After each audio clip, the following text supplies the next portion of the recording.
இந்த சீசன் ஐபிஎல்ல ஒரு போட்டி கூட பஞ்சாப் அணி தோக்கவே இல்ல. ஐபிஎல் வரலாற்றிலே ஒரு டீம் வந்து பார்த்தீங்கன்னா, ஸ்டார்ட்டிங் எல்லா மேட்சஸையும் வந்து பார்த்தீங்கன்னா, தோக்காம ஜெயிச்சிருக்கிறது வந்து பார்த்தீங்கன்னா, முதல் முறை இதுதான் அப்படின்ற ஒரு ரெக்கார்டையுமே சொல்றாங்க. போற போக்க பார்த்தா போன தடவ வந்து துண்டு ஒரு தடவ தான் மிஸ் ஆகும். கிளைமேக்ஸ்ல விட்டோம்.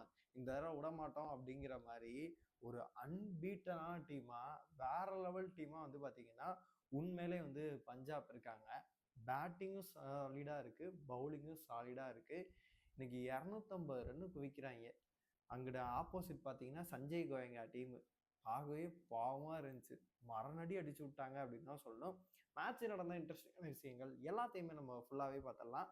ஹாய் மக்களே, நான் உங்க ஷாம். நிறைய பேர் வீடியோ பார்க்குறீங்க, லைக்கே பண்ண மாட்டீங்க. லைக் பண்ணிட்டு பார்க்கும்போது இந்த வீடியோ நிறைய பேருக்கு ஷேர் ஆகும். முடிஞ்ச அளவு ரெக்வஸ்ட்டாக சொல்கிறேன், லைக் பண்ணிட்டு பாருங்க.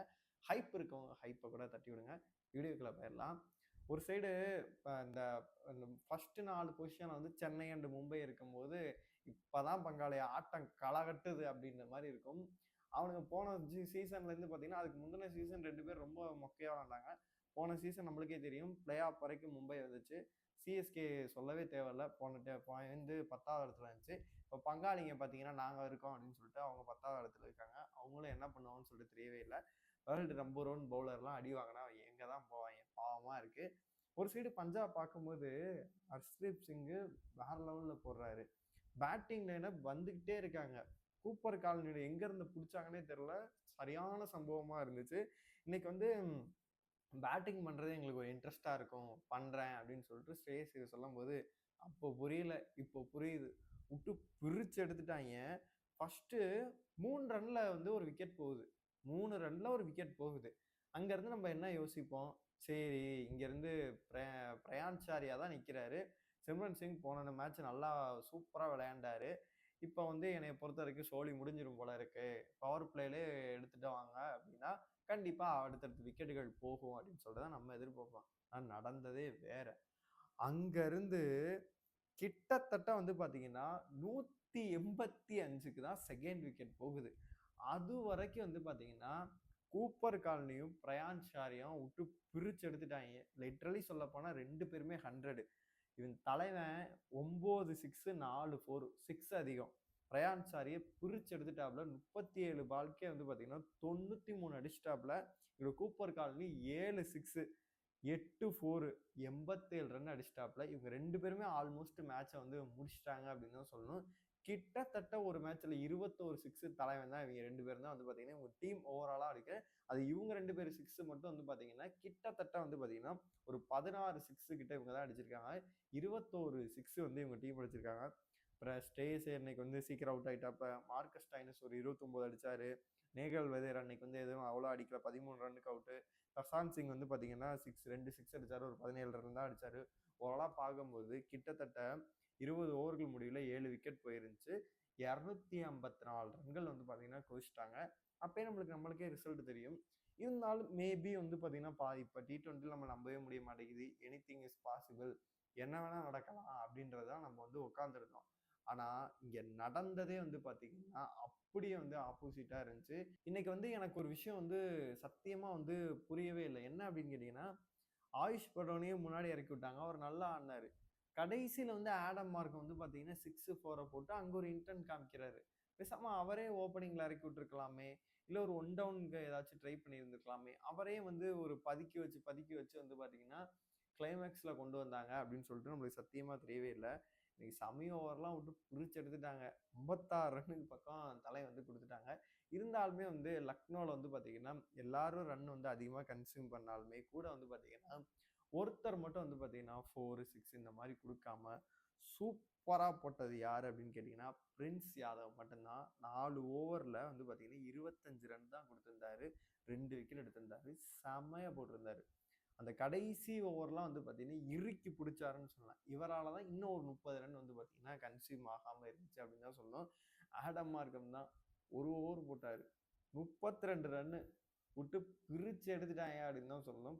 பாவமா இருந்துச்சு. அவரே ஏதோ ட்ரை பண்ணி பார்க்குறாரு. அதனால சஞ்சய் நினைச்சா பயமா இருக்கு.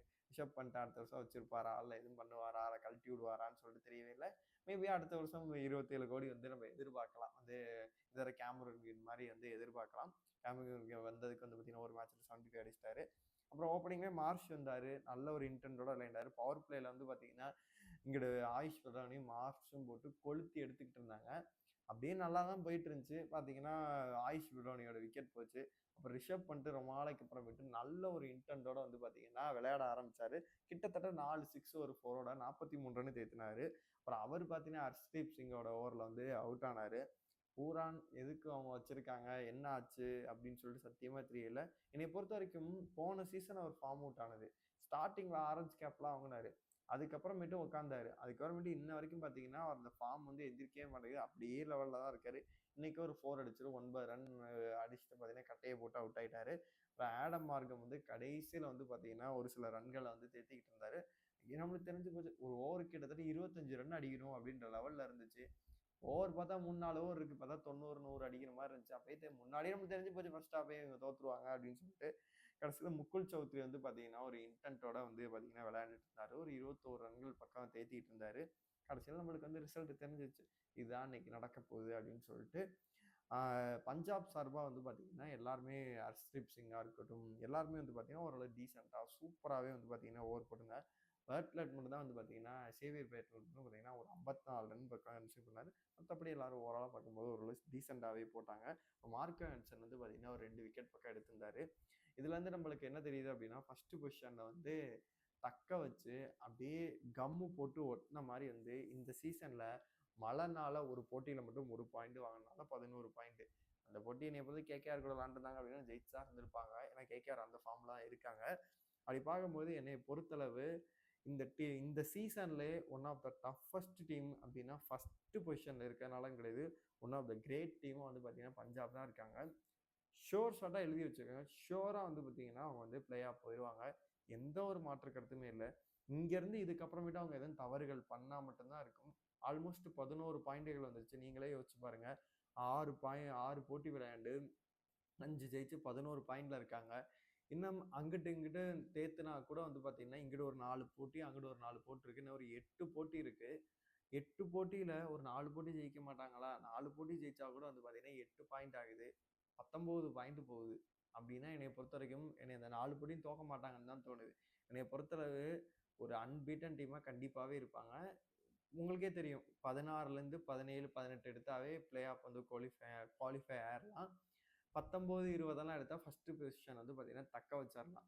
என்னை பொறுத்த ஃபர்ஸ்ட் பொசிஷன் கண்டிப்பாக தக்க வச்சு குவாலிஃபயர் 1ல் அடிச்சு டைரெக்டாக ஃபைனல் போயிட்டு யாரையாச்சும் சந்திப்பாங்களோ அப்படின்ற மாதிரி தான் தோணுது. நீங்கள் சொல்லுங்கள். பஞ்சாப் வந்து இந்த மாதிரி அன்பீட்டனா சூப்பராகவே இருக்காங்க. எல்லா டீமுக்கும் சிம்ம சொப்பனமாகவே இருக்காங்க. பிளே ஆஃப் கண்டிப்பாக போயிடுவாங்க அப்படின்ற மாதிரி தான் தோணுது. ஒரு சைடு சென்னையாக இருக்கட்டும் மும்பையாக இருக்கட்டும் பயங்கர ஸ்ட்ரகிள் பண்ணுறாங்க. அவங்க என்ன பண்ணால் வந்து பார்த்தீங்கன்னா அடுத்தடுத்த போட்டிகளில் வந்து ஜெயிக்க முடியும்.